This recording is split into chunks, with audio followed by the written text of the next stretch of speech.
Assalamualaikum warahmatullahi wabarakatuh. Saya Esen Nurasana dan Gani akan mempresentasikan tentang kesehatan dan keselamatan kerja. Di sini saya akan menjelaskan tentang keselamatan dan kesehatan kerja. Jadi teman-teman bisa baca slide-nya. Nanti saya akan menjelaskan beberapa poin. Di sini saya akan menerangkan dan menjelaskan tentang keselamatan kerja. Sebelum bekerja, lebih baik lengkapi diri dengan alat-alat keselamatan kerja.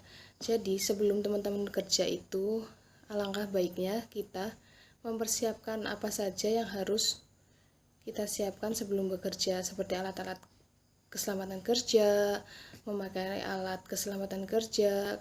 Itu sebagai tindakan salah satu antisipasi kita untuk menjaga diri kita di saat bekerja. Nah, untuk unsur-unsur tempat kerja itu ada suatu usaha atau sumber bahaya tenaga kerja yang bekerja. Jadi, yang dimaksud dari 3 unsur tersebut adalah secara definitif dikatakan merupakan daya dan upaya yang terencana untuk mencegah terjadinya musibah kecelakaan ataupun penyebab akibat kerja. Suatu upaya perlindungan agar setiap tenaga kerja dan orang lain yang memasuki tempat kerja senantiasa dalam keadaan yang sehat dan selamat, dan sumber-sumber proses produksi dapat dijalankan secara aman, efisien, dan produktif. Begitu. Jadi sebenarnya tuh dalam suatu perusahaan karyawan itu seharusnya difasilitasi oleh BPJS Ketenagakerjaan dan BPJS Kesehatan.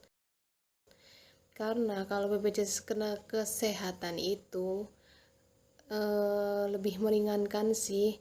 Jadi kalau misalkan kita sakit atau butuh berobat, bisa dipakai dan ditanggung. Biasanya BPJS Kesehatan itu ditanggung oleh perusahaan. Kalau untuk BPJS Ketenagakerjaan itu biasanya dipotong dari berapa persen gaji kita. Dan nantinya BPJS Ketenagakerjaan itu bisa kita cairkan setelah kita habis kontrak atau setelah kita selesai dari suatu perusahaan, dan itu sangat berfungsi dan sangat bermanfaat untuk kita.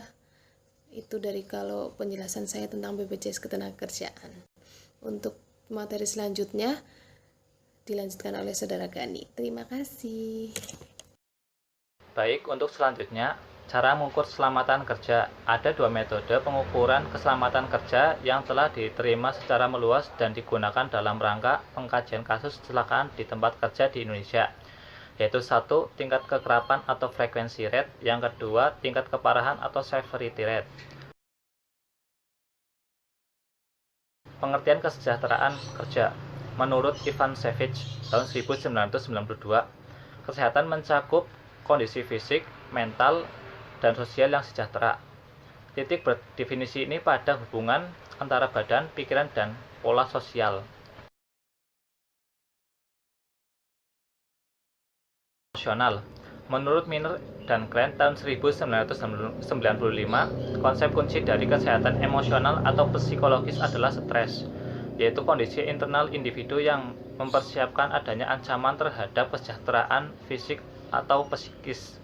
Pengertian ini menekankan persepsi dan evaluasi seseorang tentang stimulasi berbahaya yang potensial dan menganggap persepsi ancaman tersebut akan muncul dari suatu pembandingan antara tuntutan yang dibebankan atas individu dan kemampuan individu untuk memenuhi tuntutan tersebut. Yang terakhir ada kesejahteraan karyawan. Program kesejahteraan karyawan meliputi pemberian tunjangan karyawan dan pemeliharaan keselamatan kerja bagi karyawan. Tujuan utama diadakan program kesejahteraan karyawan agar karyawan lebih tinggi kerelaannya untuk mengabdikan hidupnya kepada organisasi dalam jangka waktu lebih lama. Untuk pertanyaan, kami memberikan 3 pertanyaan untuk kalian semua. Silakan didiskusikan jika ada yang kurang dipahami. Terima kasih.